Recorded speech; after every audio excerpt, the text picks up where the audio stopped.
Antes de lermos, irmãos, como nascido em um lar cristão, há alguns aninhos atrás, nascido em um lar cristão, e tendo crescido em um lar cristão, tendo praticamente a minha vida, praticamente toda, exceto talvez 5 anos, que eu me desviei da igreja, mas tendo então sido formado dentro da igreja, sabe, desde criança escutando, desde criança acompanhando, as minhas memórias são do meu pai e da minha mãe recebendo pastores na nossa casa, nas nossas orações, os pastores eram hospedados, que vinham pregar na igreja, eram hospedados na nossa casa, tendo convivido, né, tendo sido criado assim. No meu tempo, por exemplo, de criança, né, aprendendo a palavra de Deus na escola dominical, no meu tempo um pouco mais crescido, aprendendo e desenvolvendo a vida cristã, e acompanhando tudo isto, eu posso te dizer que eu já vi muita coisa na minha vida. Eu já vi coisa demais dentro das nossas igrejas. Mas já vi coisas, sabe, ondas que vêm e acontecem dentro das igrejas, e eu dou graças a Deus, pela igreja onde eu fui formado, que era uma igreja muito apegada à palavra, e eu dou graças a Deus por isto, sabe, mas eu já vi coisa demais, e as coisas vinham como uma onda dentro das igrejas, e passavam, e vinha outra e passava. De que você está falando, pastor? Por exemplo, anos 90, né? Anos 90, quem estava aqui? Deixa eu ver. Anos 90, por exemplo, uma grande conversão dos satanistas. Muitos satanistas receberam a Cristo, e irmãos, eles chegavam na igreja, receberam a Cristo, ok, Deus fez obra na vida da pessoa, mas eles tinham 1 mês, 2 de convertido, a igreja já dava o microfone para o cara fazer testemunho, e já estava pregando, e aquilo me deixava completamente abismado. Mas como assim?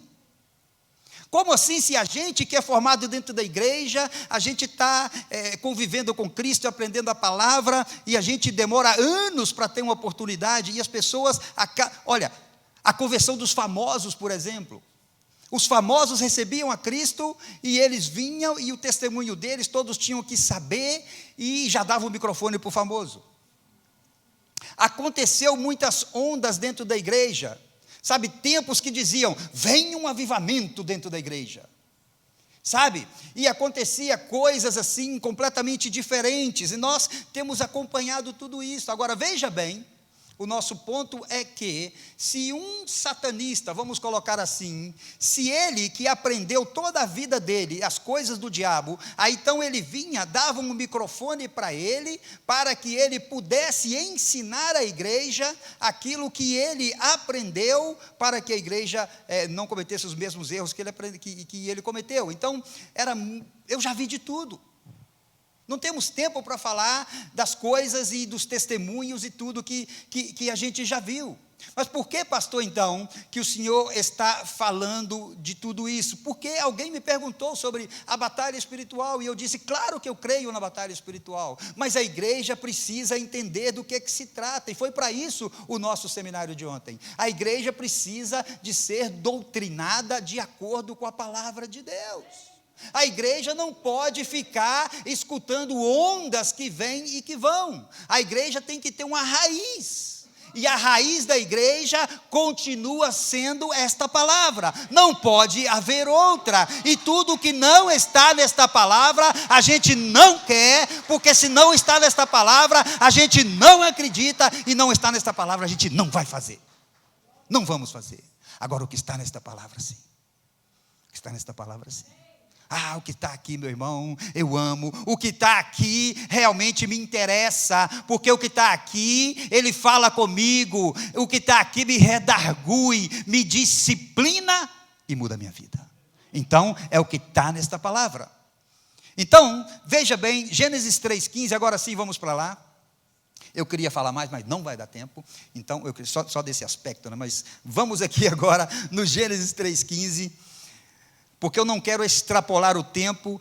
A palavra de Deus diz assim, primeiro versículo 14, então o Senhor Deus disse à serpente, porquanto fizeste isso, maldita serás mais que toda besta, e mais que todos os animais do campo. Sobre o teu ventre andarás, e pó comerás todos os dias da tua vida.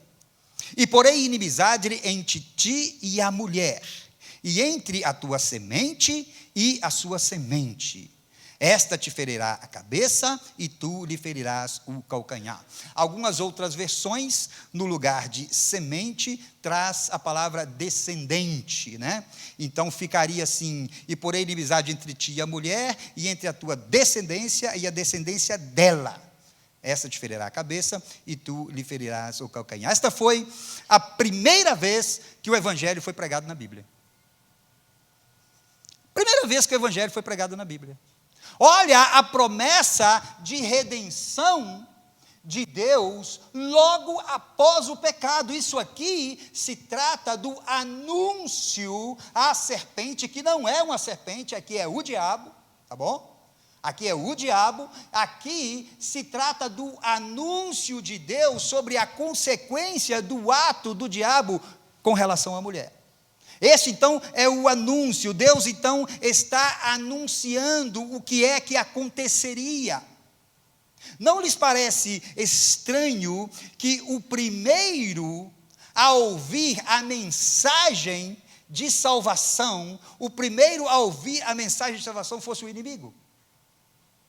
Ora, Deus está falando para o inimigo que aquilo que ele fez teria consequência, mas Deus também está falando para o inimigo, eu estou aqui. Deus está falando para o inimigo, eu estou vendo. Deus está falando para o inimigo, eu já sabia que isso aconteceria, porque o pecado não tomou Deus de surpresa. Deus, o plano de salvação, meu irmão, não é um plano emergencial, que Deus tirou da gaveta no último momento, não. O plano de salvação é algo que Deus já tinha arquitetado, e você crê ou não, antes da fundação do mundo, segundo a palavra de Deus. Romanos 8, 29 e 31. Agora, nós estamos aqui diante deste diálogo de Deus com a serpente, e ele dá essa informação. A informação que ele dá é a seguinte, porém inimizade entre ti e a mulher. Não lhes parece estranho que a primeira promessa de redenção da Bíblia comece falando sobre inimizade? Batalha, guerra, o tempo todo, guerra, batalha o tempo todo. O primeiro anúncio de redenção da Bíblia já começa falando de batalha. Vamos ver outro texto para a nossa fundamentação, João 1,18. João 1,18, eu preparei muito para isso aqui, mas eu não vou tomar muito tempo também com isso. João 1,18, mas eu quero te dizer pelo menos aquilo que é importante. Vai dizer assim, Deus nunca foi visto por alguém. O Filho unigênito que está no seio do Pai, este o fez conhecer. Veja bem que palavra maravilhosa.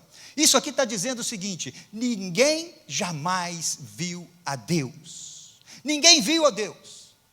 Ninguém viu a Deus. A Bíblia diz que Deus é espírito. Ninguém viu a Deus. E está dizendo também que o Filho deu a conhecer o Pai. O Filho fez o Pai ser conhecido. É o que está dizendo a palavra de Deus. João Batista, para ir um pouquinho mais fundo, em João 1,27, ele diz assim, este, sobre Jesus, é aquele que vem após mim, que foi antes de mim, do qual eu não sou digno de desatar as correias das sandálias. Ora, se Jesus é quem dá a conhecer Deus, então isto quer dizer, meu irmão, que ninguém pode ter Deus sem Jesus. Fácil conclusão, sim ou não? Fácil conclusão. Ou não foi isso que o próprio Jesus disse? Lembra daquela conversa de Jesus com os discípulos, João 14, 6. Lembra daquela conversa de Jesus com os discípulos? Jesus falou com eles assim, eu sou o caminho, a verdade e a vida. Completem, por favor. E ninguém vem.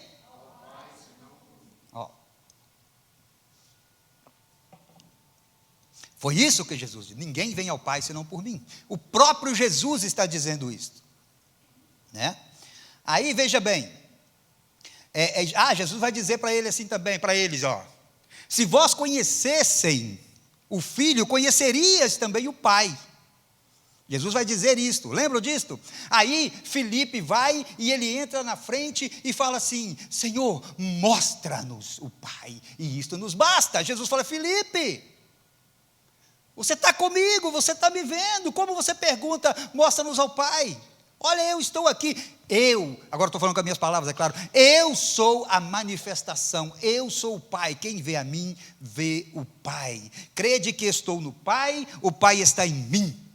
Então, Jesus por que o senhor está falando isso, pastor? O que isso tem a ver? O Evangelho foi pregado pela primeira vez, anunciando a redenção do homem. Já foi o anúncio da notícia de que Jesus faria algo extraordinário. Foi o anúncio da notícia que aquela situação de pecado não ficaria daquela maneira. Que o engano que a serpente, que o engano que o diabo levou a enganar a mulher e a mulher ao homem, e que ficaram ali culpando-se entre eles, que aquilo não poderia ficar assim e não ficaria assim. Então, veja bem que a serpente ali, ela é Satanás. A serpente ali é o diabo. Como sabemos, pastor, Apocalipse 12:9 vai te confirmar isto. Você vai lá e você vai ver, porque lá vai confirmar isso para você. Mas o que eu quero chamar a tua atenção é essa afirmação, olha: porém inimizade entre ti e a mulher. Quem é ti aqui, irmãos? Agora eu estou igual o pastor Alê, né, fazendo pergunta para vocês, né? Já aprendi, pastor Alê. Quem é esse ti aqui? Porém inimizade entre ti e a mulher. Quem é? O diabo. O diabo. Não é a serpente, tá? Serpente aí é uma figura, tá bom? Agora, quem é a mulher aqui? A mulher aqui que é Eva, mas a mulher aqui, ela é toda a humanidade. A mulher aqui é todos os que nasceriam de mulher. A mulher aqui é toda a semente. A mulher aqui é toda a descendência. E é disso que ele está falando. Porém, qual parte da humanidade se refere? É importante você entender isso, porque tem duas situações. Qual parte da humanidade se refere aqui? O povo de Deus. Por que sabemos disso, pastor? Porque o inimigo do diabo é o povo de Deus. O mundo não é inimigo do diabo. A palavra de Deus vai confirmar isso em João 5,19, quando ela diz assim, que o mundo jaz no maligno. A palavra de Deus vai confirmar isso quando ela diz em outras situações, ela diz inclusive que o mundo, em outras versões, diz está no maligno. Então, o inimigo aqui referido é o povo de Deus. No Velho Testamento era Israel. No Novo Testamento são todos os gentios, aqueles que aceitaram então a Jesus. E quando nós tratamos um pouquinho de aprofundar assim no estudo da palavra, eu tomei então essa palavra quando diz assim, o mundo jaz no maligno, ou o mundo está no maligno. E quando eu fiz uma pesquisa mais detalhada, eu encontrei o original queimai. Esse original queimai, presta atenção nisso, por favor, para você entender a extensão de que o mundo jaz no maligno. A palavra original, irmãos, ela sabe o que quer dizer? Ela tem o sentido de estar deitado, estendido. Olha para você ver. Quando a palavra de Deus diz assim, que o mundo jaz no maligno, ela está querendo dizer o seguinte, que o mundo está deitado e estendido no maligno. É como se o mundo está deitado e acomodado nos braços ou no colo de Satanás. Por isso que a redenção, ou o referido em Gênesis 3,15, ele só pode ser para aqueles que são inimigos do diabo. Porque cremos então em batalha espiritual. Lembre-se que nós estamos falando sobre obediência, não perca o ponto. Lembre-se que nós estamos falando sobre obediência e declarando em nome de Jesus que o ano de 2024 será um ano de obedecer a Deus incondicionalmente. Ora, se o mundo está no maligno, isto quer dizer então que o inimigo tem controle completamente do mundo. E aqueles que não estão no maligno, eles não são controlados pelo diabo. Ou você é? Não somos controlados por ele, porém ele quer ter o controle. Olha a batalha espiritual, ele quer ter o controle. Então, meus irmãos, batalha espiritual, ela não se trata somente de uma situação. Batalha espiritual, ela não se trata somente, ai pastor, estou numa batalha ultimamente. Você está vivendo dias difíceis, mas batalha espiritual, ela é todos os dias, todo o tempo. Você acorda de manhã e já sai para a sua batalha de cada dia. Batalha espiritual na vida do crente é todo o tempo. Então, como poderíamos nós negar isto? Agora, a segunda coisa que vai dizer o versículo, vai dizer assim, entre o teu descendente e o descendente dela. Presta atenção, por favor. Entre é a inimizade que ele colocará, né? Entre o teu descendente e o descendente dela, ou entre a sua semente e a semente dela. Vamos ver isso aqui um pouquinho com detalhes. Deus aqui, ele é o primeiro personagem aqui dessa conversa, né? Deus é o primeiro personagem dessa conversa, e Deus então está dialogando, e Deus está anunciando para a serpente, que é o diabo, que é o nosso segundo personagem do diálogo aqui, Deus está anunciando para ele as consequências dos seus atos e o que Deus já tinha preparado. Aí Deus diz que poria a inimizade entre a serpente e a mulher, o terceiro personagem do nosso diálogo aqui, né? Agora, ele chama mais dois personagens para esse diálogo. E Deus vai dizer assim, entre a tua descendência e o descendente dela. Chama então outros dois personagens para este diálogo.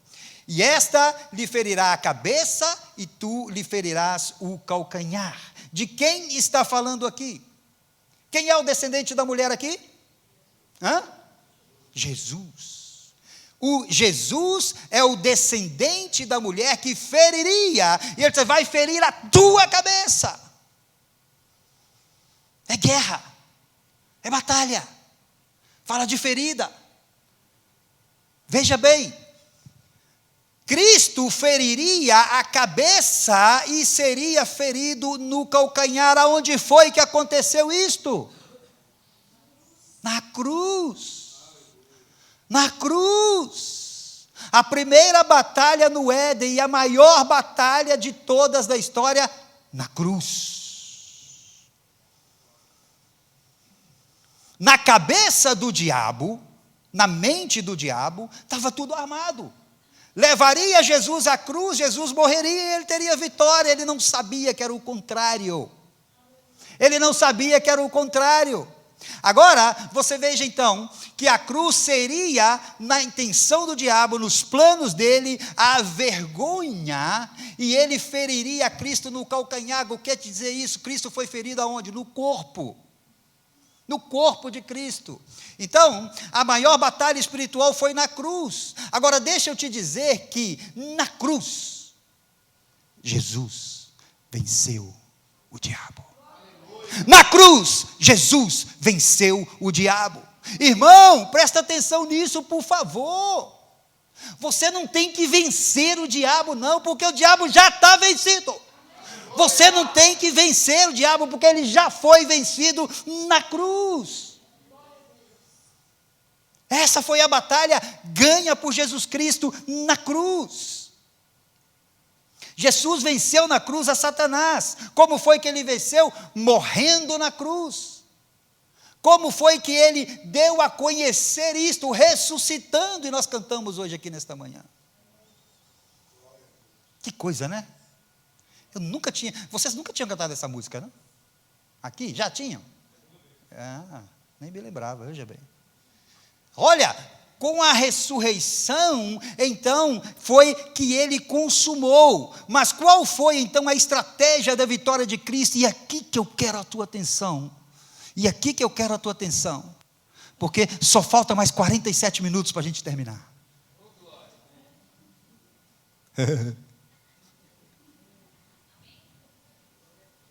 Não. Eu quero a tua atenção por isto aqui, ó. Veja bem. A estratégia de Cristo. Como foi que Cristo venceu Satanás? Cristo, pastor, ele ficou gritando, repreendendo.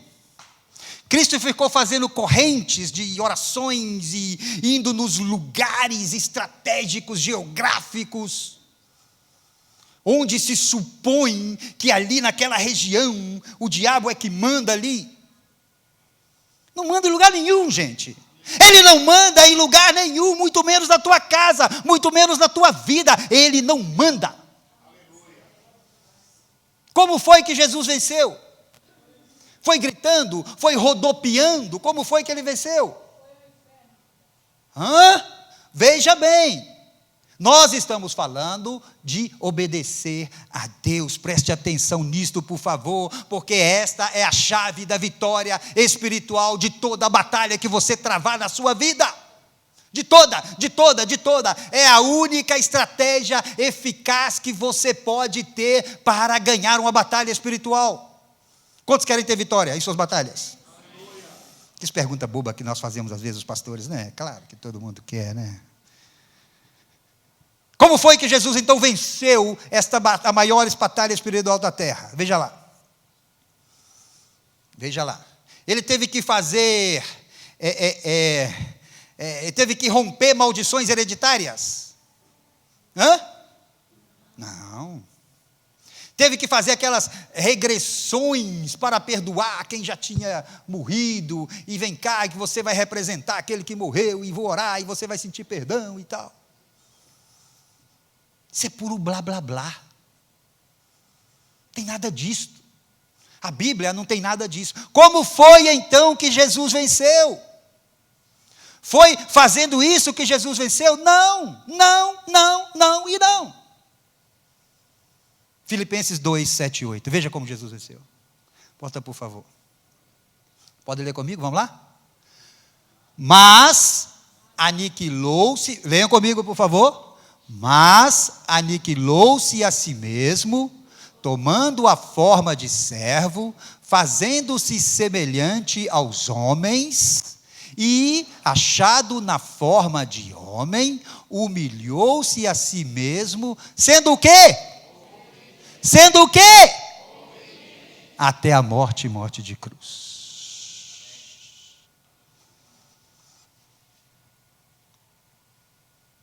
Sendo obediente. Obediência à palavra de Deus é a estratégia. Obedecer à palavra de Deus é a estratégia maior. Como você vai vencer a tua batalha? Olha, Filipenses 2,5 diz: de sorte que haja em vós o mesmo sentimento que houve também em Cristo. Qual o sentimento que houve em Cristo? O sentimento de obedecer o Pai. Esse que foi o sentimento de Jesus Cristo. Não foi gritando, não foi rodopiando, não foi fazendo nada disso. Ao contrário. Lembram que Isaías 53:7 vai dizer que ele foi oprimido, mas não abriu a boca. Como um cordeiro foi levado ao matadouro, e como ovelha muda perante seus tosqueadores, ele não abriu a boca.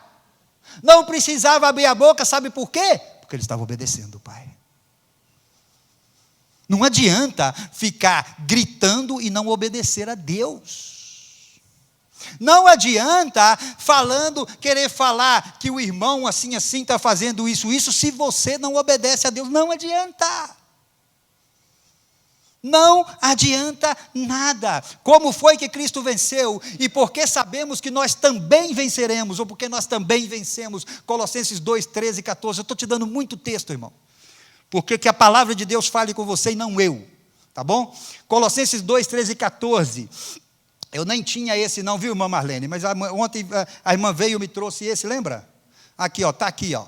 Colossenses 2, 13 e 14. Veja bem, sabemos que nós também venceremos. Por quê, meu irmão? Olha para você ver que delícia. Marca também. A canetinha amarelinha, lembra? Você compra dela? Baratinha. Você compra, marca assim na sua Bíblia, ó, e depois você escreve ali. Toda hora que você passar na sua Bíblia, você vai, está aqui. Olha para você ver. 13. E quando vós presta atenção, por favor. Porque só aqui eu poderia ficar 40 minutos com você, mas eu não vou ficar. E quando vós estáveis, está no passado ou no presente? Estáveis nos pecados e na incircuncisão da vossa carne. Olha o que foi que Jesus fez com você.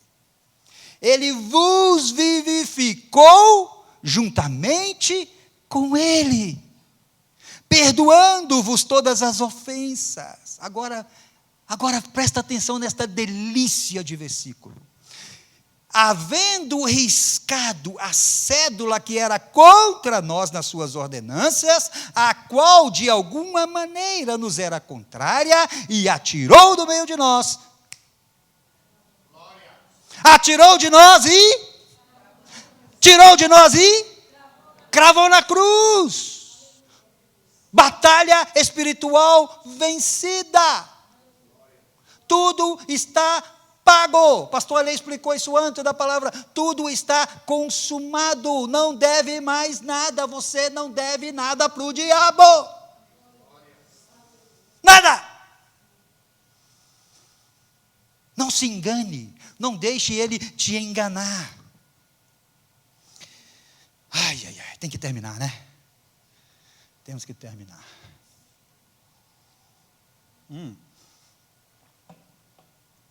Agora é o seguinte, ó. Cristo venceu o diabo, já venceu. Então, o diabo, ele não tem poder, ele não pode fazer nada contra mim. Não tenha medo do diabo, irmãos. Você não tenha medo do diabo. Sabe? A autoridade que está em você, ela é única. E ela só você tem. Porque existe em você um selo que o diabo não pode tocar em você. Pastor, ele não pode tocar, mas ele pode fazer alguma coisa contra mim? Pode sim, senhor, pode. Ele pode te atormentar, ele pode te tentar, ele pode fazer tudo isso sim, claro que pode. Cristo já venceu, porém mesmo assim o diabo pode danificar você e a sua casa e a sua família. Pastor, você está falando alguma contradição? Claro que não, irmãos.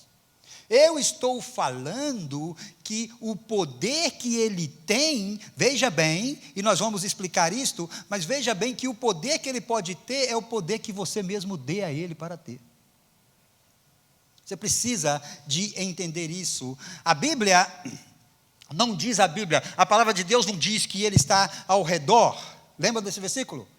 Como o leão rugente, querendo o quê? Não está? Então, veja bem. Então ele pode enganar o crente. Ele pode trazer sofrimento para o crente. Claro que pode. Escuta com atenção, por favor. Porque o crente que não... Presta atenção nisso. O crente que não conhece a Bíblia não pode obedecer a Deus. Nem um amém, né? O crente que não conhece a Bíblia não pode obedecer a Deus. Por quê? Porque a Bíblia é a revelação da vontade de Deus para você, para sua casa e para sua família. Se você não conhece o que está nesse livro, você não vai conhecer qual é a vontade de Deus para você. E se você não conhece a vontade de Deus, você não pode obedecer a Deus. E se você não obedece a Deus, você não é participante da vitória da cruz. Você não é participante da vitória da cruz. Veja bem, Efésios 2, e depois você pode ler na sua casa, do 1 ao 8, a Bíblia vai explicar isso detalhadamente, quando diz que ele vos vivificou, estando vós mortos em ofensas e pecados. Agora vai dizer assim, em outro tempo andaste segundo o curso deste mundo.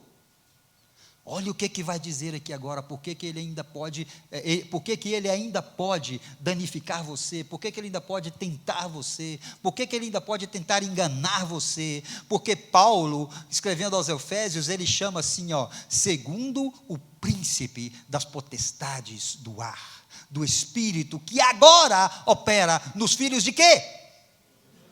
Filhos da desobediência. Não, pastor, na minha casa não opera, não. Sua casa não opera. Para que não opere na sua casa, você tem que ser filho de obediência. Obediência. Eu pedi você no início para que você orasse a Deus e que você pedisse a Deus que Ele falasse com você o que Ele tinha que falar e que você estivesse disposto a mudar naquilo que você tem que mudar. Você orou? Você orou? Eu ainda falei, você tem coragem de orar assim? Você orou? Então tá. Olha aí. Olha para você ver essa maravilha de... Quantos gostam de ler a Bíblia assim e ficar e se deleitar nas palavras da Bíblia assim? Como que você está comendo assim algo maravilhoso, né? Olha que coisa deliciosa de ler, né? Entre os quais todos nós também antes andávamos nos desejos da carne, fazendo a vontade da carne, dos pensamentos, e éramos por natureza filhos da ira, como os outros também. Mas Deus, que é riquíssimo em misericórdia, pelo seu muito amor com que nos amou, estando nós ainda mortos em nossas ofensas, nos vivificou juntamente com Cristo, pela graça sois salvos. E nos ressuscitou juntamente com Ele, e nos fez assentar nos lugares celestiais. Por favor, tudo está dizendo que já aconteceu. Lembram do corpo de Cristo? Cristo morre na cruz e já os discípulos entristecem, tudo para. Cristo agora está morto. No terceiro dia, nós cantamos hoje de manhã, no terceiro dia, algo acontece naquela tumba ali, uma força sobrenatural, vem no corpo morto de Jesus, porque ele morreu completamente. Não tivesse morrido completamente, não seria vitória. Uma força sobrenatural da parte de Deus vem no corpo de Jesus e o levanta. E aqui Paulo está dizendo que quando aconteceu isso com ele, aconteceu comigo e com você também. Não está dizendo aqui ou eu estou mentindo? Olha o que está dizendo. Nos ressuscitou juntamente com ele. E não para aí. Ele nos ressuscitou juntamente com Ele e nos fez assentar nos lugares celestiais em Cristo Jesus. Para quê? Para mostrar nos séculos vindouros as abundantes riquezas da sua graça, pela sua benignidade para conosco em Cristo Jesus. Por quê? Pela graça sois salvos por meio da fé. E isso não vem de nós, de vós, é dom de Deus. A gente já vai terminar, irmãos. Fala para o seu irmão, aguenta só mais um pouquinho. Fala para ele, aguenta mais um pouquinho. A gente já vai terminar. Mas está cedo, hein? Temos... não, está cedo, deixa eu ver. Meio-dia agora, por favor.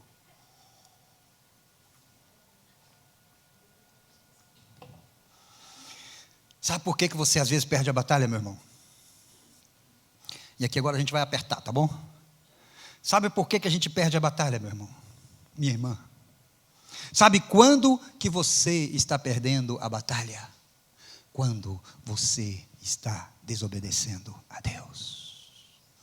Mulheres estão perdendo a batalha quando vocês não são submissas ao vosso marido. Posso ouvir um amém? Maridos estão perdendo a batalha quando você não é o sacerdote da tua casa. Você está perdendo a batalha.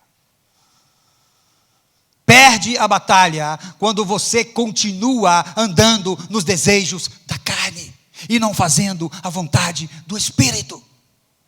Perde a batalha. Maridos, quando você não respeita a sua esposa, perde a batalha. Quando você olha com olhar sensual para outras que não são a tua esposa, perde a batalha. Você está perdendo a batalha quando você não perdoa o seu irmão, perde a batalha. Perde a batalha. Perde a batalha, meu irmão. Quando a sua esposa e a sua família estão dormindo e você vai para a pornografia, está perdendo a batalha. Perde a batalha, meu irmão. Quando, em vez de estar com a sua esposa, com a sua família, você está no videogame, a noite toda no videogame, está perdendo a batalha. Perde a batalha. Perde a batalha, famílias. Quando vocês não são fiéis no dízimos e nas ofertas, estão perdendo a batalha. Você perde a batalha, meu irmão. Você perde a batalha. Quando por qualquer razão simples que seja, você deixa de vir à igreja e deixa de aprender a palavra de Deus, está perdendo a batalha. É assim que perde a batalha.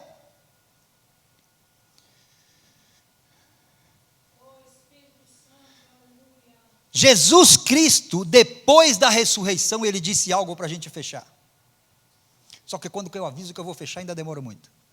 Mas Jesus Cristo, ele depois da ressurreição, ele diz assim em Mateus 28, 18 ao 20.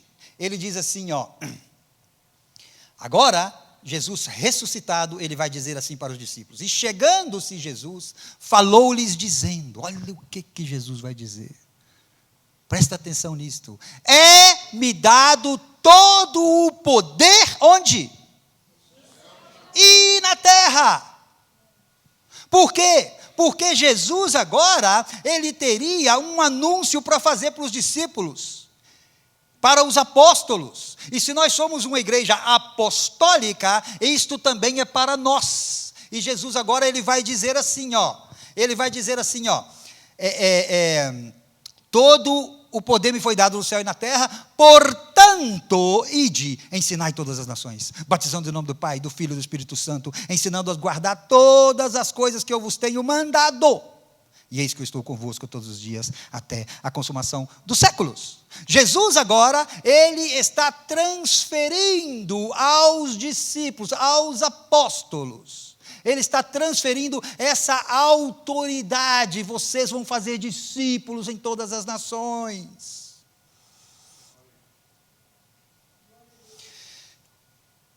Quem deu o poder a Deus, a Jesus, perdão. E ele diz, todo o poder me foi dado no céu e na terra. Quem deu o poder para ele? Deus. O que ele fez então com o poder que foi otorgado a ele? Ele compartilha, ele dá um share, o share está na moda, o share. Ele compartilha com os seus apóstolos e dá aos apóstolos autoridades. Você é da igreja apostólica? Então você tem autoridade também. Agora, Marcos 16, 15 ao 18, que é um versículo muito conhecido, ele vai explicar mais detalhadamente para a gente fechar. Porque vai dizer assim, Marcos 16, 15 ao 18, vai dizer assim, e disse-lhes, vamos ficar de pé, igreja, por favor. E disse-lhes, ide por todo o mundo, pregai o evangelho a toda criatura. Quem crer e for batizado será salvo, mas quem não crê será condenado. E estes sinais seguirão a quem? Aos que crerem em quê? Em nome de Jesus. Olha bem, expulsarão demônios, falarão novas línguas, pegarão nas serpentes, e se beber alguma coisa mortífera, não lhes fará dano algum. E imporão as mãos sobre os enfermos e os curarão. É palavra de Deus ou é palavra do pastor Wagner? Se nós somos uma igreja apostólica, nós temos este poder. Se a tua família é uma família apostólica, Alex, então vocês têm esse poder. Amém? Você tem esse poder, Tiago, porque Deus deu para ele e para a Rebeca. Sabe, meu irmão?